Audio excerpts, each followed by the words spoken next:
ఒకప్పుడు శరీరంలోని ఏదైనా అంగం వైకల్యం వల్ల ఉన్న వాళ్ళని వికలాంగులు అనేవాళ్ళు. ఆ పదం బాగాలేదు అని చెప్పి భావించినటువంటి నరేంద్ర మోడీ తాను ముఖ్యమంత్రి తాను ప్రధానమంత్రి అయ్యాక దివ్యాంగులు అని పిలవడం ప్రారంభించారు. నేషనల్ వైడ్గా అది పేరు మార్చారు. అప్పటి నుండి దివ్యాంగులు అనినే పిలుస్తున్నారు. ఆ దివ్యాంగులని అవమానకరంగా కొన్ని సినిమాల్లో చూపెడతా ఉండటం చూసాం. అయితే సుప్రీంకోర్టు వ్యవహారం మీద సీరియస్ అయింది. సినిమాలు ఇతర దృశ్య మాధ్యమాల్లో దివ్యాంగులు కించపరిచేలా ఎగతాళి చేసేలా చూపించడం మీద సుప్రీంకోర్టు తీవ్ర ఆగ్రహం వ్యక్తం చేసింది. నవ్వు తెప్పించడం కోసం దివ్యాంగుల పాత్రను వాడుకోవడానికి ప్రధాన న్యాయమూర్తి జస్టిస్ డివై చంద్రచూడ్ నేతృత్వం ధర్మాసనం తీవ్రంగా తప్పుపట్టింది. వాళ్ళని గౌరవప్రదంగా చూపించాలంటూ దృశ్య మాధ్యమాలకు కొన్ని మార్గదర్శకాలను జారీ చేసింది. దివ్యాంగుల పాత్రలను ఓ మోస పద్ధతిలో చూపించడం మానుకోవాలని స్పష్టం చేసింది.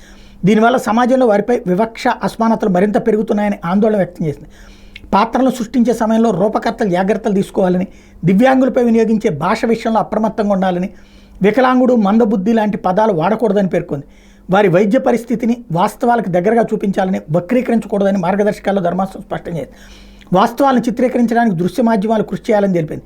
దివ్యాంగులు ఎదుర్కొంటున్న సవాళ్లను మాత్రమే కాకుండా వారి విజయాలు, ప్రతిభ, సమాజానికి చేసిన సేవను చూపించాలని ఆదేశాలు పేర్కొంది. ఈ విషయంలో రచయితలు, దర్శకులు, నిర్మాతలు, నటులకు అవగాహన ఉండాలని, ఇందుకోసం కార్యక్రమాలు రూపొందించాలని చెప్పింది. బాలీవుడ్ సినిమా ఆంకో మిచోలీలో దివ్యాంగులు కించపరిచేలే సన్నివేశాలు ఉన్నాయని నిపుల్ మల్హోత్రా అనే వ్యక్తి దాఖలు చేసిన పిటిషన్ మీద తీర్పునిస్తూ సోమవారం ఈ మార్గదర్శకాలు జారీ చేసింది.